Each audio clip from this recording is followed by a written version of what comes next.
would like to introduce a gentleman, one of my sidekicks. He's an associate athletic director at George Mason University, and he is responsible for our marketing, and he does a fantastic job. I'd like you to give him a nice round of applause. Andy Rudy. I'd also like to begin by telling you that I've been very happily married for 39 years. Yes, most audiences clap when I say that. 3 different wives. No, I'm only kidding, I'm only kidding. But my wife and I, we arrived here at George Mason University April 1st of 1997. Now you got to understand what the condition of the program was at that time. The team had just experienced its 7th consecutive losing season. They had finished in last place in the league 4 years in a row. In fact, how many of you are familiar with what a play-in game is? For those of you who don't know, let me explain. There are 9 teams, or were 9 teams in our league at that time. For the play-in game, that's in the tournament at the end of the season. The 8th place team plays the 9th place team. The last place teams play each other to see who's going to actually make it into the tournament. That's called the play-in game. Well, we had lost so much and it appeared in the game so often, they started calling it the George Mason Invitational. That's not a good thing. So when I arrived on April 1st, 1997, I met with our team and sat down with them and started discussing what it took to be a championship caliber team. We started choosing role models for our program. Who were the top teams in the country back then? Now we're talking 1997, 13. Kentucky. Duke, Kentucky. Why do we know that? Because they know the formula. They've been there. They're there every single year. The same schools are at the top. So I asked our players, what do they do? And our players sat and we discussed the building blocks for a successful championship caliber, not only basketball program, but any organization. Those building blocks we refer to as the 8 C's. And the building blocks come in pairs. They come in pairs. The first pair is character and competitiveness. Then confidence and consistency. Cohesiveness and commitment. And finally, communication and confidence. Those are the 8 C's and the way we were going to build our George Mason basketball program. Now, after 7 straight losing seasons, and then having our players and my coaching staff embrace the 8 C's, we are now the winningest program in our conference's history. We've won more games than any other school in the CAA, our league. And we've been to more postseason events and have won more postseason games than anybody in our conference. So we're very, very proud of that fact. But the way we did it was a huge key. There's a great book called Good to Great. How many of you read it? A lot of you have read it. So you know. One of my favorite quotes in the book written by Jim Collins, is, get the right people on the bus and then decide where you are going. And that's what we did at George Mason. We wanted to get the right people on the bus. So what I want to share with you is a story about the 8 C's. And these stories will reflect what the 8 C's mean to us. And I'm going to begin with character and competitiveness. Character is basically having a good person. When you are hiring, when you're looking for talent, in our case, if I'm looking for an assistant coach, if I'm looking for a player, I want a good person. That is very, very important to us, someone with high moral character. Right? But if that person is a good person, good guy, but doesn't compete, he's not going to succeed, not at the highest level. So character and competitiveness go hand in hand. So I'm going to share with you a story and a role model of ours at George Mason University. And the story is about Dr. Alan Merton, president of George Mason University. 10 years ago, he called a meeting with his deans. He brought them all together. Now, George Mason was making great strides, but he called them all together and said, how can we get better? How can we improve? What's our next step? And one of the deans raised his hand and said, you know, President Merton, what I think we need is we need like a celebrity faculty member, someone who's recognized nationally, maybe even internationally. Another dean immediately raised his hand and said, I got the perfect guy. It's Dr. Vernon Smith from the University of Arizona. Third guy raised his hand and said, are you crazy? We can't get Vernon Smith. He's been in Arizona for 22 years. Everybody knows he's indoctrinated there. He's never going to leave. Now, I'm telling you this, I know some presidents, I'm not saying this about all of them, but I know most that would have ended it. Not Dr. Merton. He's got character and he's got that competitive spirit. He left that meeting, immediately called Dr. Vernon Smith at the University of Arizona, set up an appointment. Flew out to Arizona and recruited him. He convinced a guy who had been in Arizona for 22 years to come on an interview. Just come and look at George Mason. He flew him in. And when he arrived on campus, he gave him the Arnold Palmer treatment. We used to call it the Tiger Woods treatment. We don't call it that. The Arnold Palmer treatment. What is the Arnold Palmer treatment? We shove him around campus on a golf cart. So he doesn't have to walk, he can just take in all the sights, and they do a fantastic job. Vernon Smith goes back to the University of Arizona, and within a month decides to make the move to George Mason University. A year later, Dr. Merton gets the phone call from Vernon Smith. Just wanted to notify you and invite you to join me. I just won the Nobel Prize for Economics.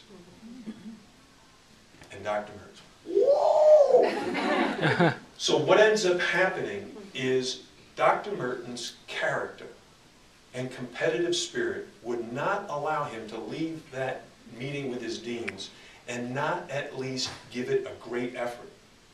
And his efforts paid off. Now, in your business, as in my business, you got to go out and recruit. You got to find the best talent. The talent that's going to help your organization be the best that it can be. So I used that example, and I went back and told my coaching staff that story. And so we got involved with a player who you saw in that video. His name is Larranaga Campbell. He's from Silver Spring, Maryland, Springbrook High School. And when he was a senior in high school, he was all state. He was all everything in the state of Maryland. And he was being highly, highly recruited by all the big-time programs. And we got ourselves involved with Larranaga. And it came down to two schools, Georgetown. Any Georgetown people here? And George Mason. And we were in a battle, and all the experts said, you don't have a chance, he's going to Georgetown, you're wasting your time. And I kept telling my coaches, Vernon Smith, Vernon Smith, Vernon Smith, just remember that. And then we did something else that good recruiters always do. And my staff is really great at this. We knew how good Larranaga was, and we knew how good Georgetown was and how successful they are in recruiting. So what we did is we did research. See, when you're looking for the top recruit, you have to also know that that program is not just after one person. They've got to look for a lot of good people. So we found out who else Georgetown was after, a young man in Stanton, Virginia. So what did we do? We went after him too. So, well, if we don't get Larranaga, we'll get this young man. But if they get him, maybe we'll get Larranaga. And so it was a battle. And you know what happened? That other young man visited Georgetown first. Larranaga had a family commitment, couldn't get there. The other young man went to Georgetown. Loved it, and before he left there, committed. So Larranaga Campbell ends up, man, even, I'm not sure if Georgetown was his first choice, I think it might have been at the time, but we had worked so hard and positioned ourselves, we understood in the competitive nature that maybe somebody else will grab that scholarship before Larranaga even visits. He did, he went to Georgetown, Larranaga came to us. Larranaga led us to the Final Four. He scored a total of 1,586 career points. That other young man went to Georgetown and scored a career 99 points. 1,586 to 99. So we ended up, because we were able to position ourselves, because we did our research, because we did our homework, because my assistant coaches did such a great job of putting us in position to get one or the other, that we were able to come away with a superstar for our basketball program. So you have to have great character, and you have to be competitive. And you're looking for talent that mimics that. It's not only in my staff, but in my players, that we want to have kids with great character, kids who are really competitive. And I'm very, very proud to say that it's not only our basketball success, but our success in the classroom that's working so well. These kids compete in the classroom. Our graduation rate has just been recognized by the NCAA, that's the governing body for college athletics, and has named the George Mason men's basketball program in the top 10% of all the basketball programs in the country.